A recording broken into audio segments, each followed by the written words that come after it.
नमस्कार बच्चों, मैं धर्मेंद्र आपका स्वागत करता हूं आपके अपने YouTube चैनल इजी है पर।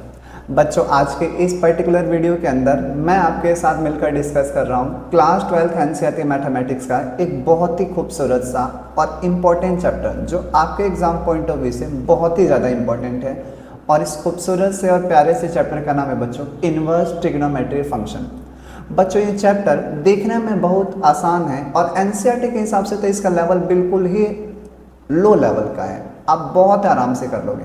लेकिन इस चैप्टर के जो कंसेप्चुअल अंडरस्टैंडिंग है वो आगे आने वाले हमें कई चैप्टर्स के अंदर फेस करनी पड़ती है। यानी इस चैप्टर की जो डिटेल एनालिसिस हम पढ़ेंगे, जो इसके कंसेप्ट पढ़ेंगे, जो इसके आइडेंटिटीज पढ़ेंगे, जो इसके फॉर्मूलाज पढ़ेंगे, वो आगे आने वाले चैप्टर में भी हमारी हेल्प करेंगे। तो आपसे रिक्वेस्ट है कि इस चैप्टर को बस आप एग्जाम पॉइंट ऑफ व्यू के नज़रिए से ना पढ़िए कि इस चैप्टर की वेटेज कम है तो इस चैप्टर को करें या ना करें हमारा काम हो जाएगा।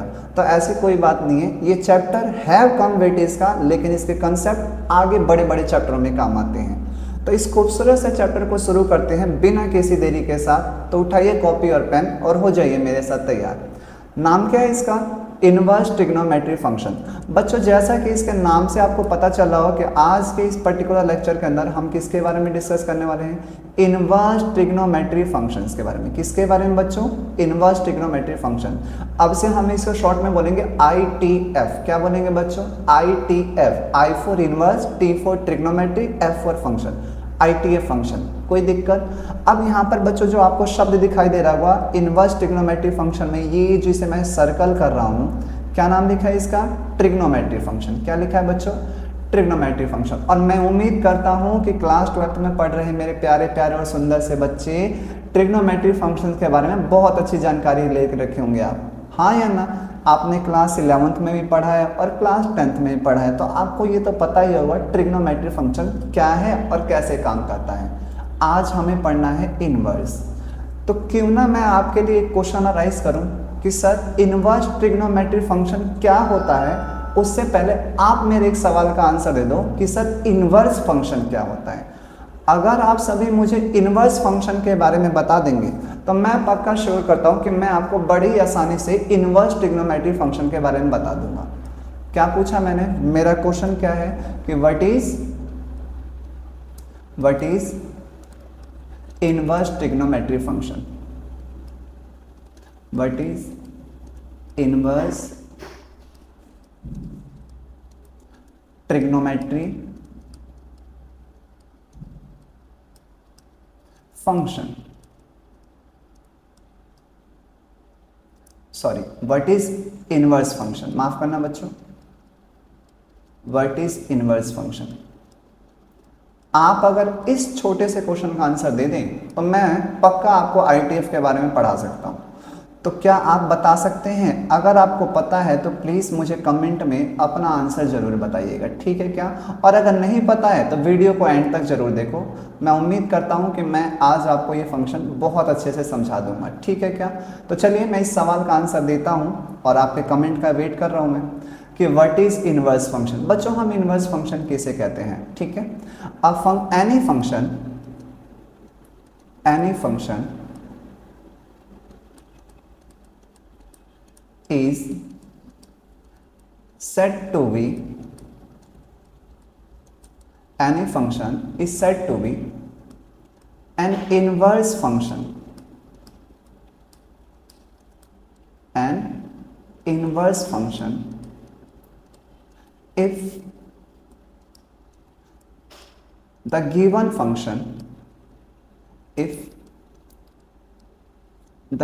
function is bijective. अगर बच्चों हमारा जो गिवन फंक्शन है, माफ करना, इफ द गिवन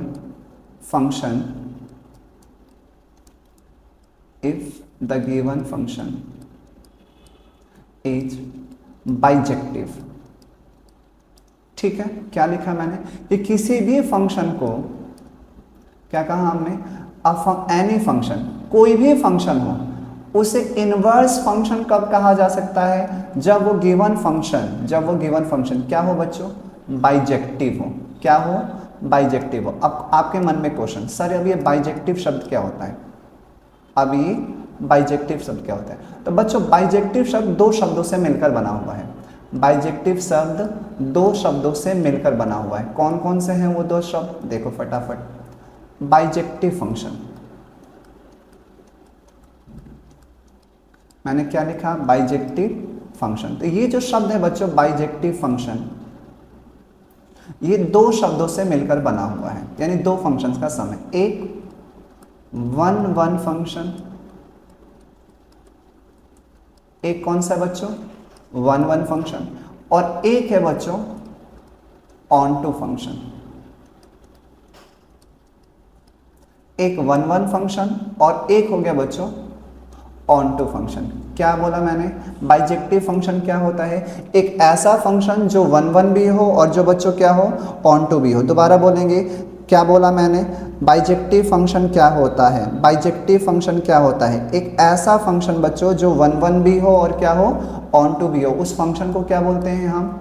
बाइजेक्टिव। जो वन वन भी हो और जो ऑन टू भी हो। अगर कोई ऐसा फंक्शन है जो वन वन भी होता है और ऑन टू भी होता है तो हम उस फंक्शन को बड़े ही आसानी से बाइजेक्टिव फंक्शन कह सकते हैं। तो सर आप ये कहना चाहते हो कि कोई भी फंक्शन बाइजेक्टिव कब कहलाएगा, यानी इनवर्स फंक्शन कब कहलाएगा? जब वो फंक्शन बच्चों one one and onto function हो जाए। अगर आपका गिवन फंक्शन वन वन और ऑन टू फंक्शन हो गया तो हम आपके फंक्शंस को कह सकते हैं कि वो गिवन फंक्शन इनवर्स फंक्शन है। बात समझ में आपको नहीं है? मुझे पता है आपको समझ में नहीं है, समझाता हूँ। आपके मन में बहुत सारे क्वेश्चन उठ रहे होंगे कि सर आप कह रहे हो कि इनवर्स फंक्शन क्या होता है, फिर आपने कहा कि इनवर्स फंक्शन वो फंक्शन होता है जो फंक्शन बाइजेक्टिव हो, फिर आपने बताया कि बाइजेक्टिव फंक्शन क्या होता है, तो सर जी बाइजेक्टिव फंक्शन वो फंक्शन होता है जो वन वन भी हो और ऑन टू भी हो। और अब तो अब आपको ये भी नहीं पता कि सर वन वन फंक्शन क्या होता है और ऑन टू फंक्शन क्या होता है। घबराओ मत, मैं हूं ना, आपको बिल्कुल कंसेप्चुअली पढ़ाऊंगा, आराम से समझना, ठीक है? मैं समझाता हूँ वन वन फंक्शन क्या होता है। पहले थोड़ा सा आपको लिख के समझा दूँ मैं वन वन फंक्शन। चलो देखो, वन वन फंक्शन हम किसे कहते हैं, ठीक है? आराम से पढ़ना, ठीक है? चलो, अ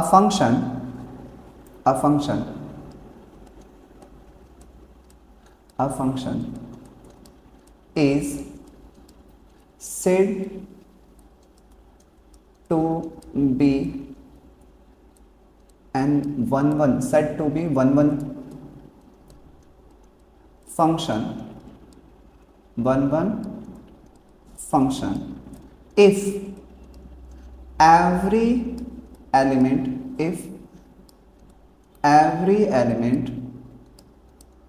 of set A, set A का मतलब बच्चों डोमेन, सेट ए का मतलब डोमेन, हैव यूनिक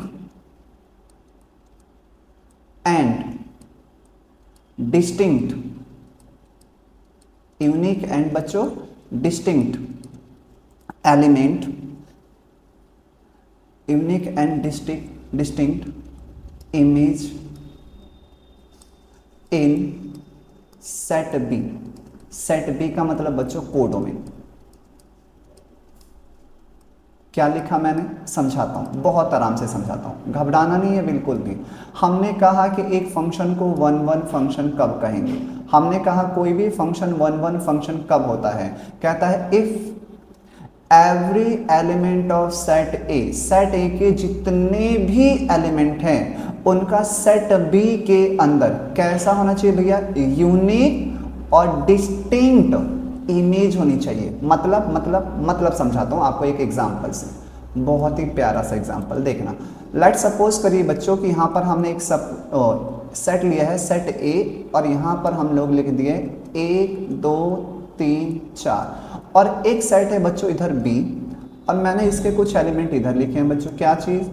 5 6 7 और 8, ठीक है क्या? ए सेट बच्चों हमारा कहलाता है डोमेन, सेट ए क्या है हमारा? डोमेन, ठीक है क्या? और सेट बी हमारा कहलाता है बच्चों कोडोमेन। पहले तो आप ये बात ध्यान रखेंगे, पहला सेट होता है डोमेन और दूसरा सेट होता है कोडोमेन, ठीक है क्या? हाँ या ना? ठीक है, बिल्कुल। अब सेट बी के अंदर जितने एलिमेंट है यही बच्चों हमारे लिए इमेज का काम करते हैं। किसके लिए काम करते हैं? इमेज। ठीक है क्या। और सेट ए के अंदर जितने एलिमेंट है ये प्री इमेज कहलाते हैं। क्या कहलाते हैं बच्चों?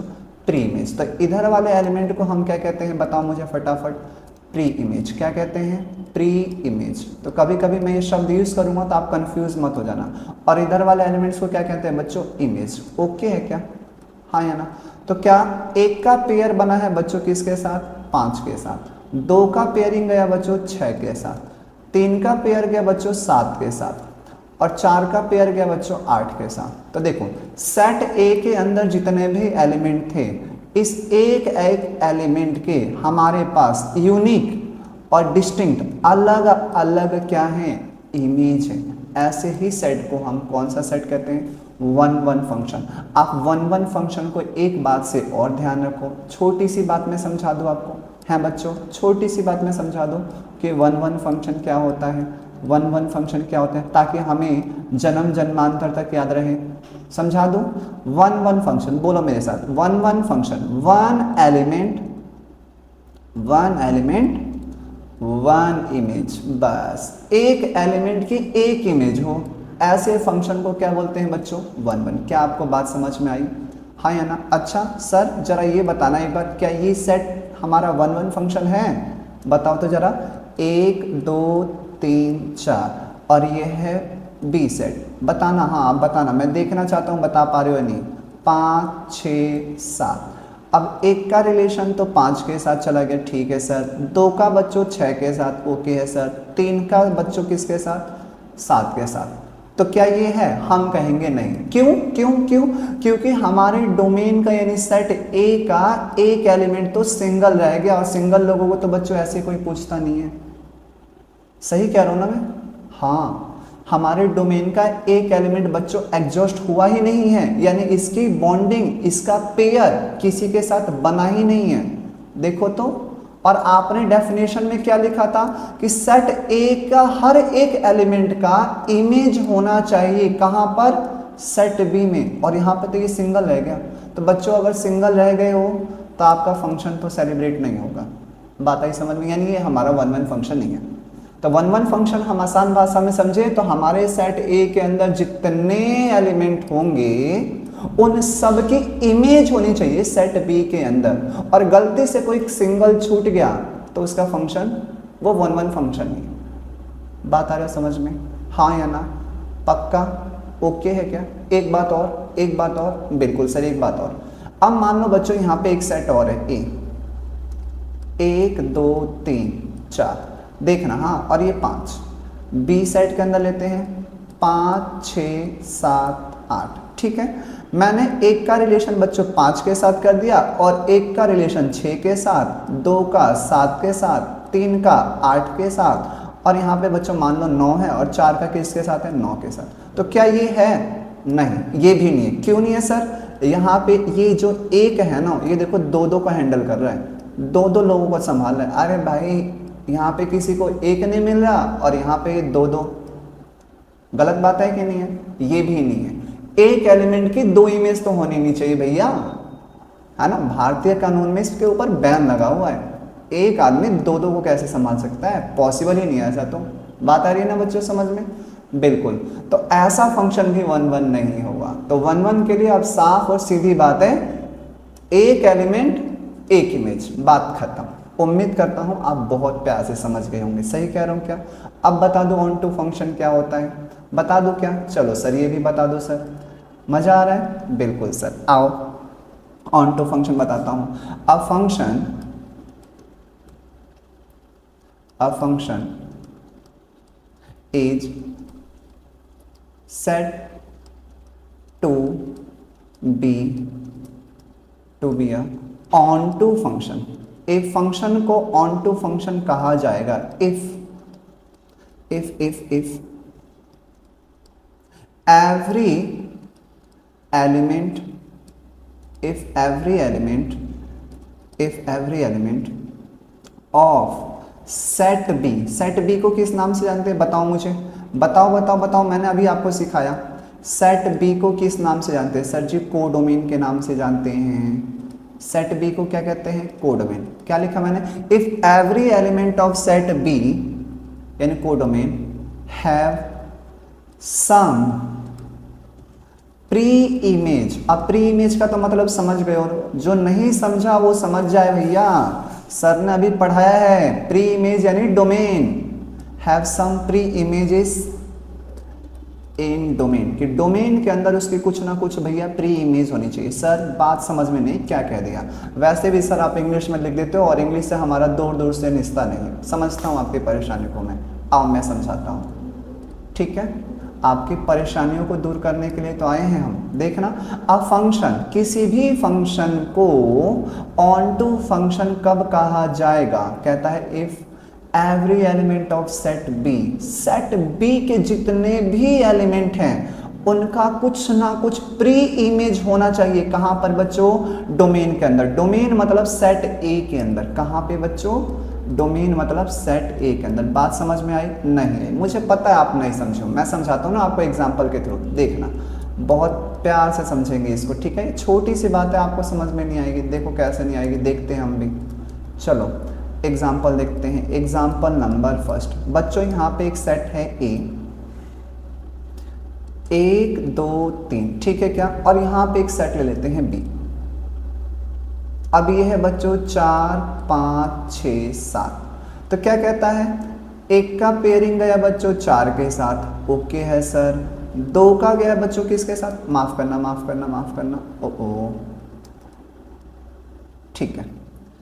एक का पेयर 4, यानी 4 की प्री इमेज 1, 5 की प्री इमेज 2, 6 की प्री इमेज कितनी है बच्चों 7, ठीक है क्या। तो सर जी क्या ये ऑन्टो फंक्शन है? ना ना ना ना, क्या हुआ इसमें, देखो देखो तो सर जी, आपका जो कोडोमेन था ना, यानी सेट बी, सेट बी को क्या कहते हैं, सेट बी को क्या कहते हैं सर, कोडोमेन कहते हैं। सेट बी को क्या कहते हैं, कोडोमेन। दूसरा सेट कोडोमेन, पहला सेट डोमेन। दूसरा सेट कोडोमेन, पहला सेट डोमेन, ओके है क्या। तो सर आपके कोडोमेन के जितने एलिमेंट थे ना, उसमें एक देखो आपका सिंगल रह गया।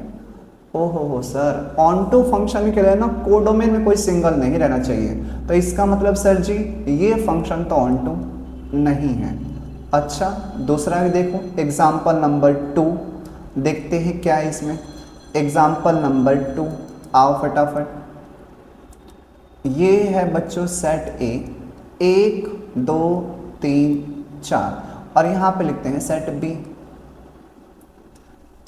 5 6 7 8। अब 2 का 5 का प्री इमेज है 2, 6 का प्री इमेज है बच्चों आपका 1, 7 का प्री इमेज है बच्चों आपका 3, और 8 का प्री इमेज है बच्चों 4। तो क्या ये ऑन्टो फंक्शन है? हाँ है। सेट बी के जितने भी एलिमेंट है सबका प्री इमेज कुछ ना कुछ तो है ही, कोई सिंगल तो नहीं रहा, नहीं सर। तो इसका मतलब ये फंक्शन क्या है, ऑन्टो है। तो बात क्या आ रही है सर समझ में, अगर हमसे कोई कहे कि कौन सा फंक्शन 1 1 है, तो हमारी निगाहें, हमारी आंखें, हमारी दृष्टि किसके ऊपर होनी चाहिए, डोमेन के ऊपर, कि डोमेन में कोई सिंगल नहीं होना चाहिए। डोमेन के जितने भी एलिमेंट हैं उनका कोडोमेन के अंदर एक एलिमेंट के साथ क्या होना चाहिए, क्या होना चाहिए, पेयरिंग होनी चाहिए। क्या एक एलिमेंट का 2 एलिमेंट के साथ पेयर हो सकता है, एक एलिमेंट की 2 इमेज हो सकती है, हम कहेंगे नहीं। बात आ रही है। तो 1 1 के लिए एक एलिमेंट की एक इमेज, जबकि कोडोमेन क्या कहता है, कोडोमेन कहता है कि मुझे ए से मतलब नहीं है, मुझे मतलब बी से है। बी के अंदर जितने भी एलिमेंट हैं सेट ए के अंदर उनकी कोई ना कोई प्री इमेज होनी चाहिए। बात आ रही समझ में? दोबारा बता दो, एक बार दोबारा बताता हूं, ध्यान से सुनना। 1 1 क्या कहता है, सेट ए के जितने एलिमेंट हैं उनकी कुछ ना कुछ प्री इमेज होनी चाहिए। कहां पे, सेट बी के अंदर, एक या एक से ज्यादा, सर सेट ए के एक एलिमेंट की एक इमेज होनी चाहिए सेट बी में, बात खत्म। क्या हमें बी से मतलब है? नहीं, बी से तो मतलब ही नहीं सर 1 1 में। ऑन्टो के लिए किससे मतलब है, बी से। बी क्या कहता है, बी कहता है कि कोई भी फंक्शन ऑन्टो फंक्शन तब होगा जब सेट बी के जितने भी एलिमेंट हैं उनका एक प्री इमेज होना चाहिए सेट ए के अंदर। यानी 1 1 में ए को देखना है, ऑन्टो में बी को देखना है। उम्मीद करता हूं अब आप समझ गए होंगे। ओके है क्या? और ऐसा फंक्शन जो 1 1 भी हो और जो ऑन टू भी हो, ऐसे फंक्शन को हम कौन सा फंक्शन कहते हैं? बाइजेक्टिव। और जो फंक्शन बाइजेक्टिव होता है वो फंक्शन इनवर्स फंक्शन होता है। अब आप समझ चुके हैं कि इनवर्स फंक्शन क्या होता है। बताओ समझे कि नहीं समझे? आसान भाषा में समझा दिया। तो अगर प्यारे बच्चों, अगर आप ये समझ चुके हो कि इनवर्स फंक्शन क्या होता है, तो अब मैं आपको चुटकियों में समझाने वाला हूँ इनवर्स ट्रिग्नोमेट्री फंक्शन क्या होता है। आओ अब आते हैं हमारे असली चैप्टर पे। What is the meaning of inverse trigonometry function? घबराना नहीं है, बिल्कुल आराम से समझाऊंगा, समझना। Inverse trigonometry function, inverse trigonometric function, inverse trigonometric function, ठीक है क्या? आईटीएफ बोलते हैं ना बच्चों इसको। तो हमने बच्चों क्या समझा अभी कि what is the inverse function, what is the inverse function. अब बच्चों एक सवाल और, क्या कि ट्रिग्नोमेट्री फंक्शन, कि ट्रिग्नोमेट्री फंक्शन, हमारा जो ट्रिग्नोमेट्री फंक्शन होता है, जो हमारे ट्रिग्नोमेट्री फंक्शंस होते हैं, are the inverse function, are trigonometry function are inverse function. क्या ट्रिग्नोमेट्री फंक्शन इनवर्स फंक्शन होते हैं या नहीं होते हैं? बताओ। क्वेश्चन पूछ रहा हूं मैं आपसे, क्या पूछ रहा हूं? इज आर ट्रिग्नोमेट्रिक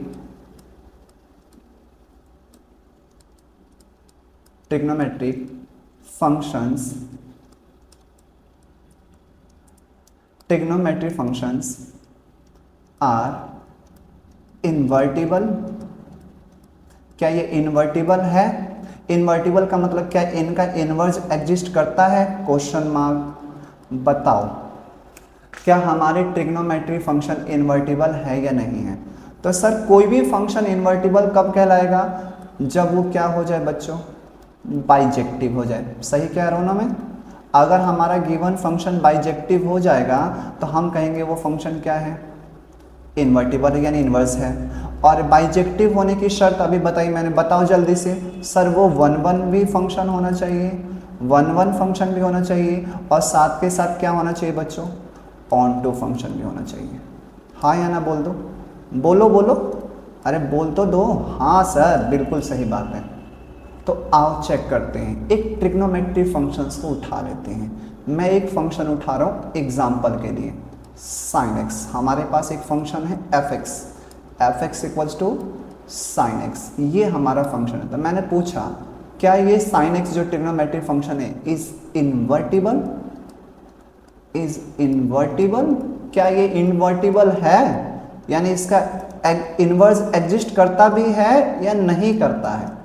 आओ चलो देखते हैं, आ जाओ फटाफट दिखाता हूँ मैं आपको। बच्चों आप देखो कि मैंने रखा सर x की जगह रखो सर 0, तो हमने रखा सर साइन x की जगह रखा 0, तो वैल्यू आई सर 0, साइन 0 0 होता है।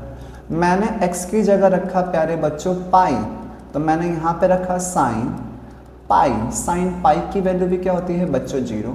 मैंने रखा सर 2 पाई, तो यहाँ पर कितना है बच्चों? साइन 2 पाई, और साइन 2 पाई की वैल्यू भी क्या होती है बच्चों? 0। मैं रख रहा हूँ 3 पाई, तो सर साइन 3 पाई की वैल्यू क्या होती है बच्चों? आपने कहा सर 0। सभी को पता होगा क्या? आप सभी को पता है कि नहीं पता है? नहीं पता तो आप एक नोट लिख लो मेरे साथ यहाँ पे। क्या सर जी क्या नोट लिखना है? कि बच्चों जब जब हमारा x बिलोंग करता है n पाई से, और n की वैल्यू बच्चों हम लोग इंटीजर रख सकते हैं। क्या कहा मैंने? जब x की वैल्यू किसके बराबर है? n पाई पर, और n किससे बिलोंग करता है? इंटीजर से। तो इस केस में बच्चों जब जब sin x होगा वो सभी वैल्यू पे क्या होगा? 0 होगा। मैंने क्या कहा? sin x 0 कब कब होता है? जब x बराबर क्या हो? n पाई, और n की वैल्यू आप इंटीजर रख सकते हो। इंटीजर बच्चों पॉजिटिव भी होता है, इंटीजर हमारा 0 भी होता है, इंटीजर बच्चों नेगेटिव में भी होता है। आप कुछ भी रख लो, साइन क्या आएगा? 0। तो सर कहना क्या चाहते हो? दोबारा समझाओ। बिल्कुल समझाता हूँ ना, समझाने के लिए ही तो आया हूँ आपको। देखो तो जरा, आपने वैल्यू रखी 0, फिर रखा पाई, फिर रखा बच्चों हमने 2 पाई, फिर रखा बच्चों हमने 3 पाई। गलत तो नहीं कह रहा? हमें आंसर क्या क्या मिला? हमें आंसर क्या क्या मिला, हमें हर बार मिला है सिर्फ 0, यानी 0 रखने पर भी 0, पाई रखने पे भी 0, 2 पाई रखने पे भी 0 और 3 पाई पे भी 0। सर ये क्या हो गया, एक एलिमेंट 0, दूसरे एलिमेंट की भी वही वैल्यू, तीसरे एलिमेंट की भी वही वैल्यू और चौथे एलिमेंट की भी वही वैल्यू। सर क्या ये 1 1 है? नहीं सर, 1 1 के लिए क्या था कि एक एलिमेंट की एक इमेज, जबकि यहां पर क्या है, बहुत सारे एलिमेंट की, मैनी एलिमेंट, बहुत सारे एलिमेंट की। हमारे इतने एलिमेंट हैं, 1 2 3 4, 4 एलिमेंट्स की, मैनी एलिमेंट्स, 1 इमेज। बहुत सारे एलिमेंट की कितनी इमेज है? सिर्फ एक। तो ये function, this function is not 1 1, ये फंक्शन 1 1 नहीं है, नॉट 1 1 फंक्शन। क्यों? क्योंकि 1 1 फंक्शन क्या होता है बताओ, अभी मैंने बताया सर 1 1 फंक्शन तो वो होता है जिसमें एक एलिमेंट की एक इमेज हो, और यहां पे बहुत सारे एलिमेंट की एक इमेज है, यानी ये दिया हुआ फंक्शन 1 1 है ही नहीं। यानी हमारा sin x फंक्शन इन्वर्टिबल है ही नहीं, क्योंकि ये 1 1 नहीं है। और जो फंक्शन 1 1 नहीं हुआ वो फंक्शन बाइजेक्टिव नहीं हो सकता, और जो बाइजेक्टिव नहीं हो सकता वो इन्वर्टिबल नहीं होता। तो इसका मतलब हमारे जितने भी ट्रिग्नोमेट्री फंक्शंस हैं, अब हम कह सकते हैं कि all the trigonometry functions are not invertible, कि ट्रिग्नोमेट्री फंक्शन इन्वर्टिबल नहीं होते हैं। बात खत्म, हमने कह दिया। क्या आप समझ पा रहे हैं जो मैं आपसे कह रहा हूं? हमने क्या कहा कि ट्रिग्नोमेट्री फंक्शन इन्वर्टिबल नहीं हुआ, और हमने चेक करके भी दिखाया। हमने इतने सारे बच्चों एलिमेंट की वैल्यू पुट करी, इतने सारे एलिमेंट, बहुत सारे एलिमेंट, और इमेज सिर्फ एक, जबकि 1 1 के लिए एक एलिमेंट की बच्चों एक इमेज होनी चाहिए। ठीक है, बात आ रही है समझ में? अब इसी को हम एक दूसरे मेथड से समझते हैं। कहीं हो सकता है हमने गलती कर दी हो, दूसरे तरीके से ग्राफ से समझते हैं। आओ ग्राफ से समझते हैं। ठीक है, जरा गौर करना आप, हम लोग इसको अब ग्राफ से समझते हैं। ठीक है, ओहो लाइन टेढ़ी होगी, माफी चाहता हूं। इसको ना बच्चों हम ग्राफ से समझते हैं। ठीक है,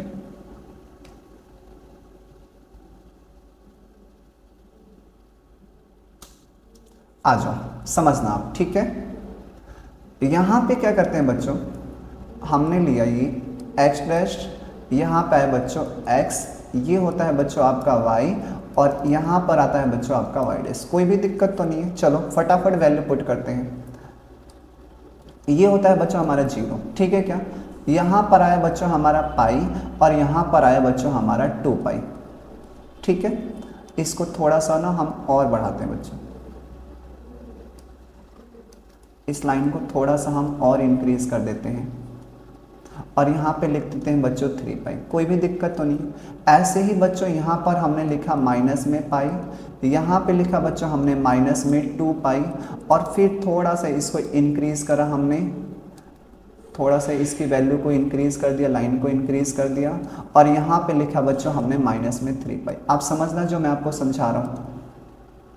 आपको पता होगा बच्चों क्या कि बच्चों हमारे ट्रिग्नोमेट्री फंक्शंस की डोमेन और रेंज, तो यहाँ पे बच्चों हमें पता है sin x, तो बच्चों जो sin x होता है ट्रिग्नोमेट्री फंक्शन, इसकी बच्चों डोमेन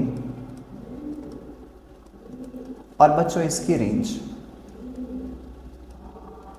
ट्रिग्नोमेट्री sin x के बच्चों जो डोमेन होता है ना, और जो रेंज होता है, क्या होता है? डोमेन होता है बच्चों ऑल रियल नंबर, और रेंज होती है बच्चों -1 to 1, -1 to 1। क्या बात आ रही है समझ में? हाँ या ना? बिल्कुल। ट्रिग्नोमेट्री फंक्शन यानी sin x का डोमेन बता दो, real number, range -1 to 1। Okay है क्या? अब जरा बच्चों आप गौर करना, जरा सा आप गौर करना। तो यहाँ पे सर लिख दो आप 1, और यहाँ पे लिख दो सर जी आप -1। और मैंने अभी अभी आपको बताया साइन की वैल्यू इन सभी पर क्या होती है? 0। साइन पाई की वैल्यू 0, 2 पाई की वैल्यू 0, 3 पाई की वैल्यू 0, माइनस पाई की वैल्यू 0, -2 पाई की वैल्यू 0, साइन -3 पाई की वैल्यू 0। अब इनके बीच में ऑड बैठाओ, सर जी π/2, 3π/2 और 5π/2, ठीक है। फिर यहाँ पर आएगा आपका माइनस में π/2, यहाँ पर आता है माइनस में 3π/2 और यहाँ पर आएगा आपका माइनस में 5π/2। कोई भी दिक्कत तो नहीं है। साइन 0 0 होता है बच्चों, साइन 0 0, साइन π/2 की वैल्यू बच्चों 1। तो हमने कहा ये तो गया यहाँ से यहाँ, साइन पाई पे वैल्यू क्या है बच्चों 0, साइन माइनस 3π/2 की वैल्यू बच्चों -1, साइन 2π की वैल्यू बच्चों फिर से 0, साइन 5π/2 की वैल्यू होती है बच्चों 1, साइन 3π की वैल्यू बच्चों फिर से 0। ऐसे ही इधर साइन -π/2 की वैल्यू -1, साइन -π की वैल्यू बच्चों 0, साइन -3π/2 की वैल्यू बच्चों 1 और साइन -2π की वैल्यू बच्चों 0, -5π/2 की वैल्यू -1 और 3π की वैल्यू 0। ये तो हमने बना दिया ग्राफ ऑफ साइन एक्स। किसका ग्राफ है बच्चों? Graph of sine x. अब मेरी बात को ध्यान से सुनना, हम चेक करें कि ये फंक्शन इन्वर्टिबल है या नहीं है ग्राफिक मेथड से। तो बच्चों कोई भी फंक्शन इन्वर्टिबल यानी कोई भी ग्राफ इन्वर्टिबल तब कहलाता है जब आप उस ग्राफ में एक्स एक्सिस के पैरेलल, क्या कहा मैंने, एक्स एक्सिस के parallel, parallel to X axis, parallel to X axis, X axis के पैरेलल कोई भी लाइन ड्रॉ करो।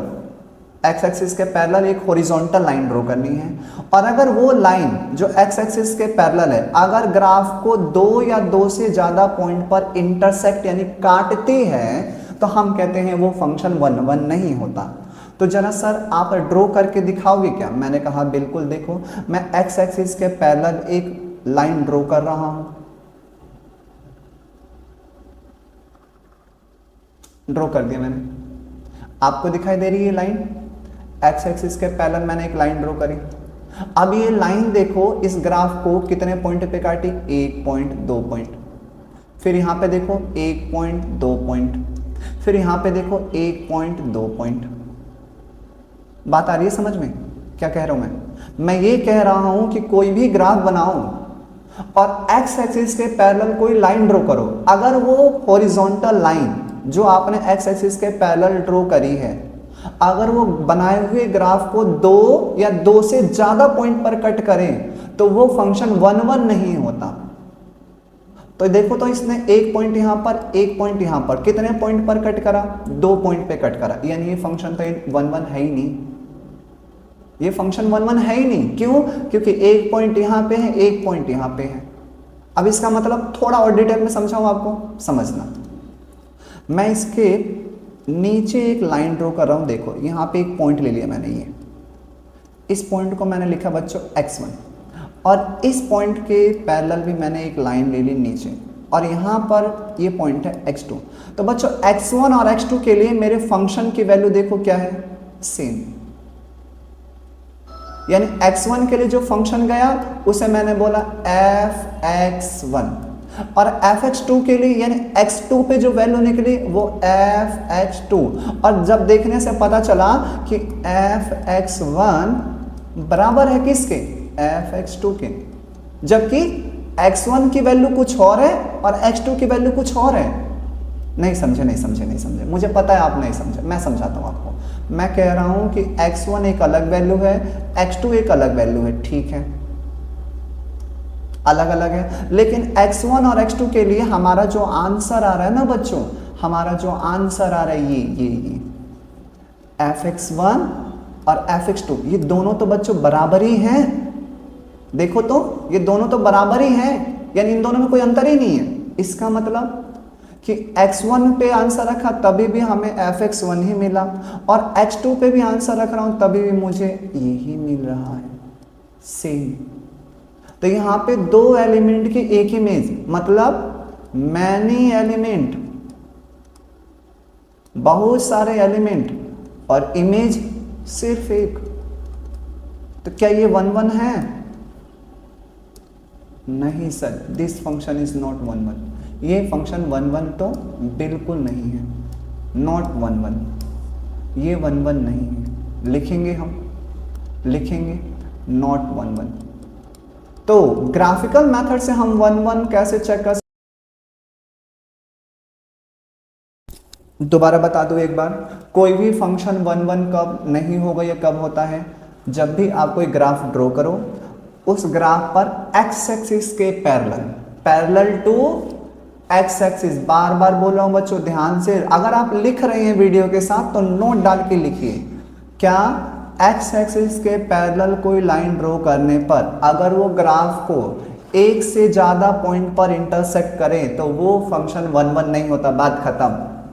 एक बार फिर से बोल देता हूं, एक्स एक्सिस के पैरेलल कोई लाइन ड्रॉ करने पर अगर वो ग्राफ को एक से ज्यादा पॉइंट पर कट करेगी तो वो 1 1 नहीं हो। समझ पा रहे हैं आप, हाँ या ना? तो मैंने आपको क्या समझाया कि हमारे ट्रिग्नोमेट्री फंक्शन को चाहे आप मैपिंग मेथड से देख लो और चाहे आप ग्राफिकल मेथड से देख लो, दोनों ही केस में ये फंक्शन हमारा, तो इसका मतलब कि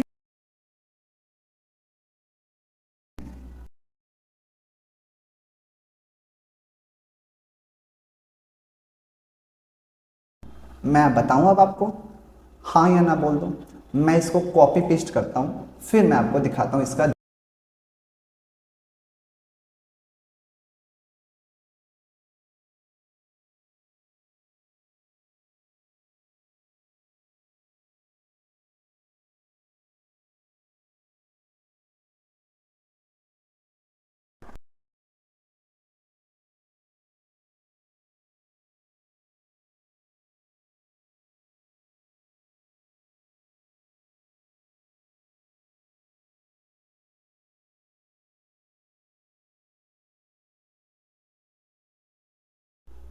ठीक है बच्चों, माफी चाहता हूं थोड़ा बच्चों, कंप्यूटर लैग करने लग गया था।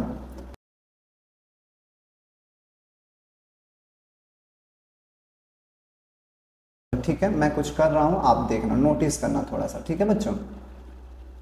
और इसको हटाते हैं सबसे, क्या हो गया ये, ओके आप देखना बच्चों, ठीक है। ये मैंने यहां से इसको हटाया,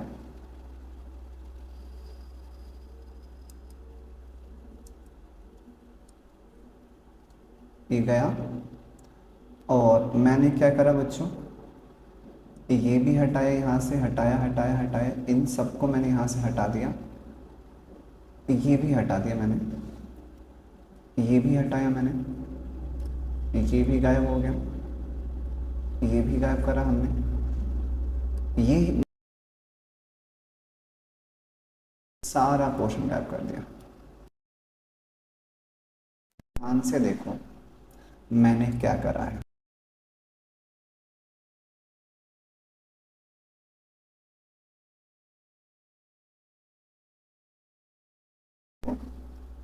मैंने अब करा क्या है, आपको दिखाई दे रहा होगा। अब मेरा ग्राफ सिर्फ π/2 से लेकर सिर्फ -π/2 तक है, और अब मेरे द्वारा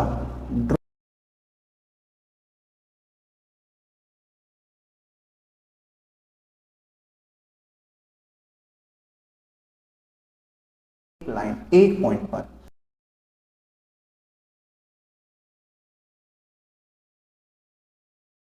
कट करती है एलिमेंट की एक इमेज, क्या है वो, fx1, one element one image, तो कौन सा फंक्शन, 1 1। तो इसका क्या मतलब है कि सर हम ग्राफ मिटा दें, ये आगे ग्राफ बन ही नहीं सकता। नहीं बच्चों, मैं ऐसा बिल्कुल भी नहीं कहना चाहता।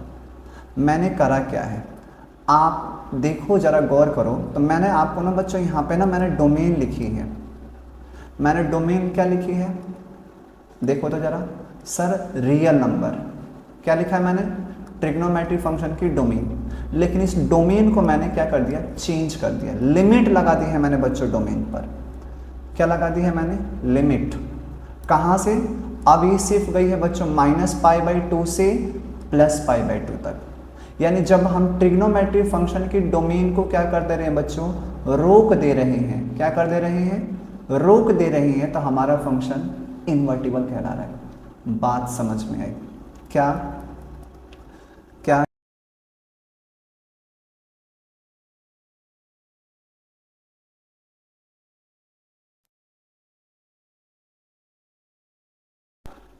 ट्रिग्नोमेट्री फंक्शंस, ट्रिग्नोमेट्री फंक्शंस की डोमेन को, की डोमेन को क्या कर दे, रिस्ट्रिक्टेड कर दे। अगर ट्रिग्नोमेट्रिक फंक्शंस की डोमेन को रिस्ट्रिक्टेड कर दिया जाए, रिस्ट्रिक्टेड कर दिया जाए, तो ट्रिग्नोमेट्रिक फंक्शंस का इनवर्स एग्जिस्ट करता है, इनवर्स एग्जिस्ट करता है। अपने आप में बोल्ड स्टेटमेंट। तो आज के बाद अगर आपसे कोई पूछेगा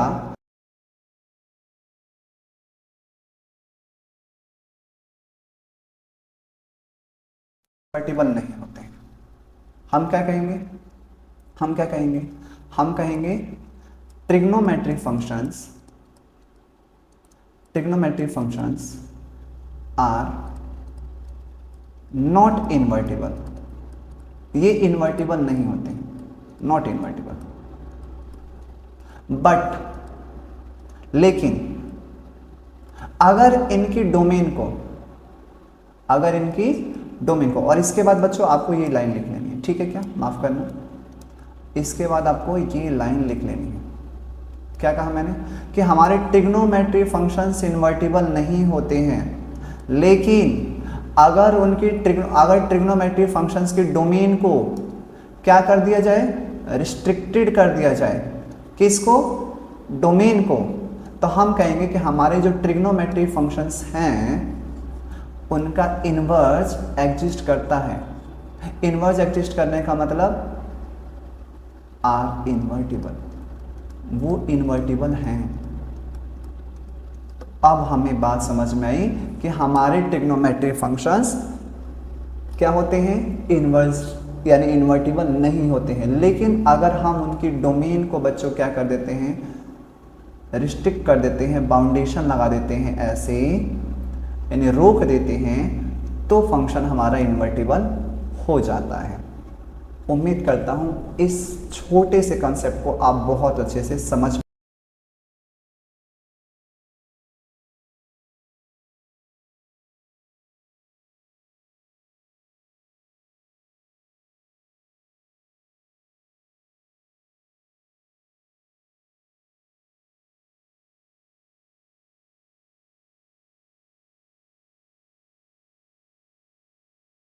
बात आई।